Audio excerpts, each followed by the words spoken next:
Hey everybody, welcome to World History for You.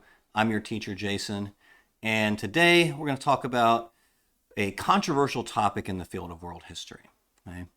Um, and that is the distinction between Western civilization and world history. Okay? And when we think about these two topics, it's quite important to make this distinction. Right?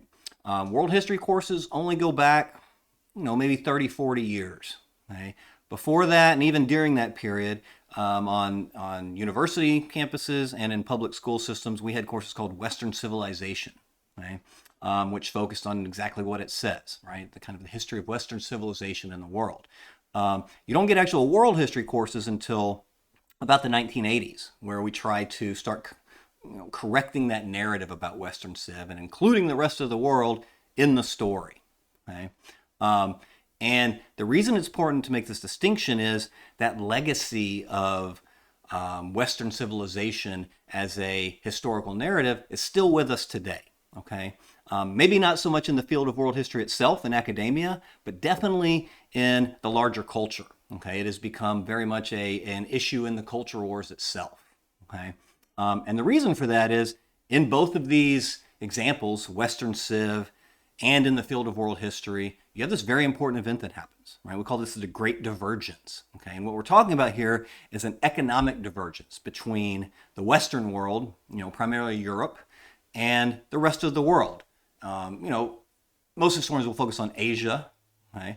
And how we have this divergence between these two parts of the world in terms of economics and in terms of global power, okay?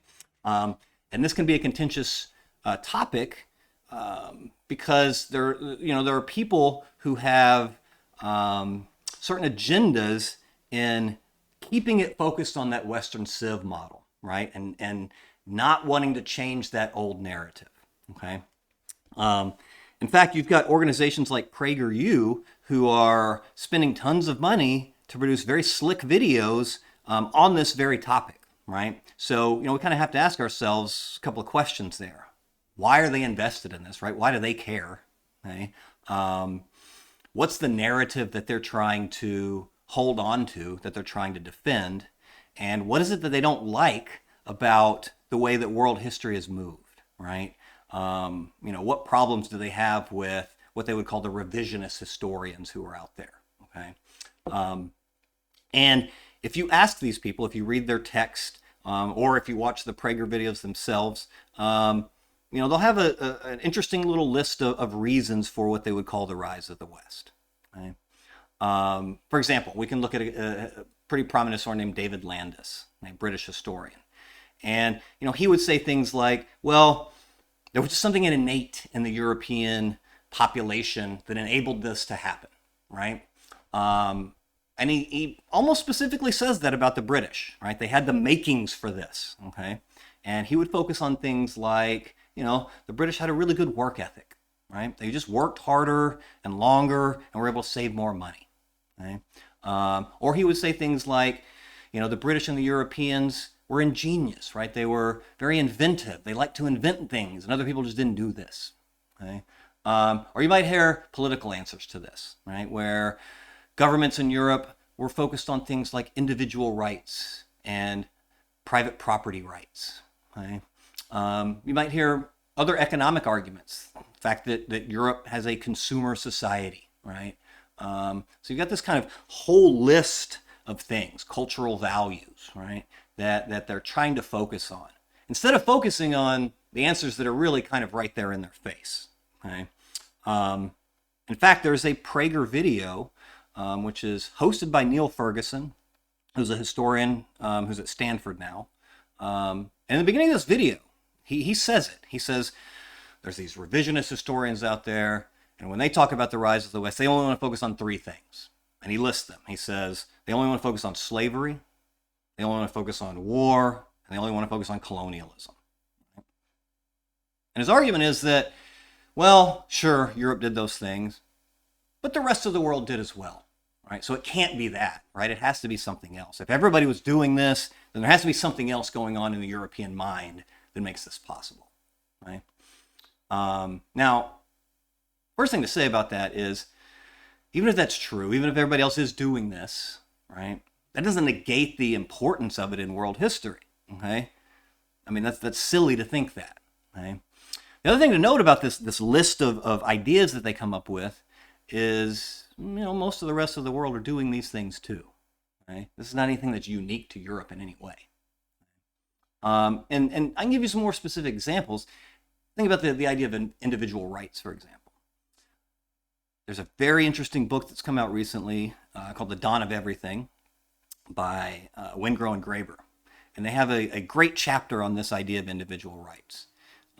And the conclusion they come to here, based on their own research, is that actually, when Europeans came to North America and started interacting with indigenous peoples in the Americas, they started picking up on some of their ideas, right? These ideas of freedom and liberty and rights.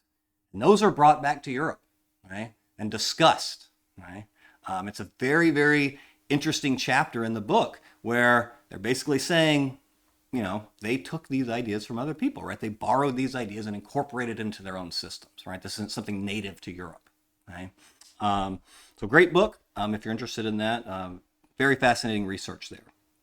And, again, just to say, Europeans didn't work harder than anybody else. That's just not true, okay?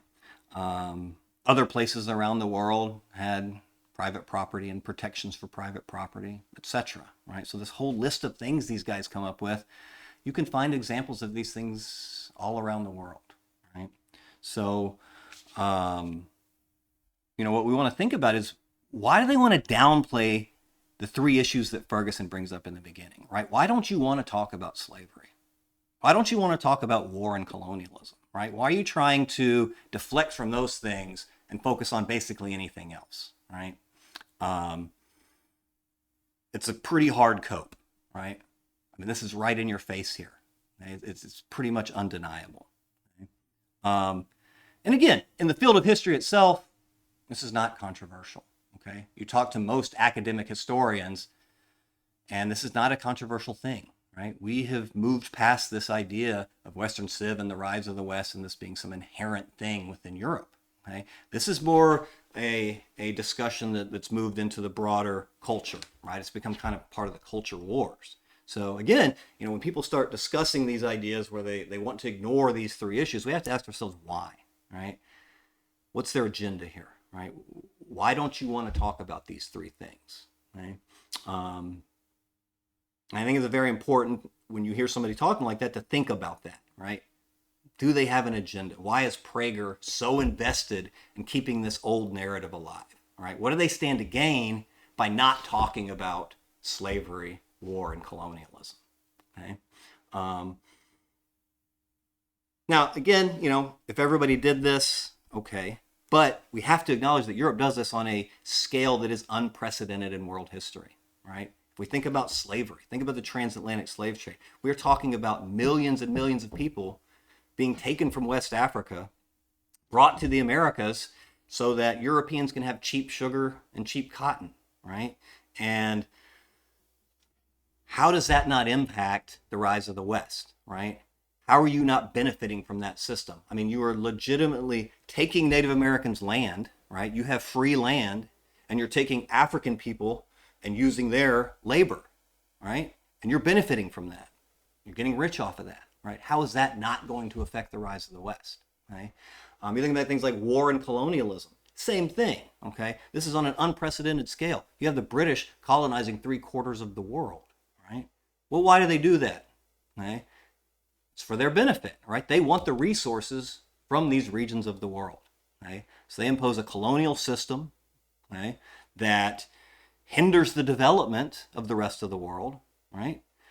They set up a colonial system that pulls the resources from these regions and gives them to Europe, essentially, right? They use the labor of these people that they colonized, right? How can we discount that? Right? How is that not an important influence on the rise of the West, right? How is that not key to making the West rich, right? You're taking everyone else's resources and everyone else's labor, right? You're not allowing them to develop on their own, right? Again, it's mind-boggling to me that you would dismiss something like that. It's incredible. Right? So again, if you see someone that's saying, oh, those aren't the important issues, we've got to ask ourselves why you're dismissing these three issues that are just undeniably huge developments in world history, right? You don't have these changes to the system without slavery, war, and empire on the part of the Europeans. Right? Now, just to give you a couple of examples of the way this plays out in history itself, right? We look at Native American history, for example. The earliest histories that are written outside of their own indigenous histories are written by the colonists, right? And the problem with the histories that are written by the colonists is they will not acknowledge what Native people did before they arrived. And all throughout North America, we have thousands of years of mound building societies, okay, where they're building these massive earthwork structures, okay, all across the continent. We're talking tens of thousands of these, okay, cities, sacred spaces, astronomical sites. Okay, that history, however, was replaced. Okay, indigenous people were erased from it simply because they could not acknowledge the knowledge that these people had. Right? They couldn't acknowledge the fact that they could create massive earthworks and cities all across the continent. Okay? And you would have answers like, well, this was the lost tribes of Israel perhaps doing this. Okay? Things that got pretty wacky.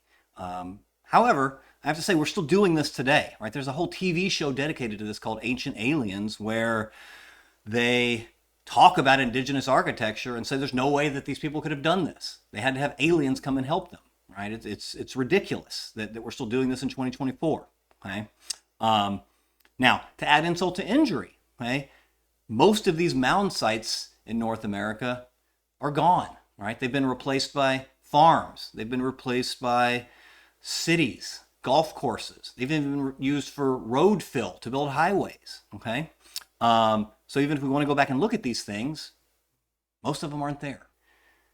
It's wild, right? It's mind-blowing, but this is still happening today, right? If we look at Africa, for example, the same thing happens there, right? As Europeans come into Africa and colonize, they're going to do the same thing. They find the remnants of these incredible civilizations, but deny the agency of Africans in creating these civilizations, okay? Good example of this is Great Zimbabwe, which we'll do a lesson on this, right? Where the British colonists deny that it is the people of Africa that built these structures. Okay? They deny it, they deny it, they deny it. And it's not until the 1980s and the crumbling of apartheid in Zimbabwe and South Africa that the truth actually comes out, right? Yes, these were actually made by African peoples, right? And again, we'll come back to these in the future. So we'll go more in depth on these ideas of colonialism and history and how this affects the historiography. Right?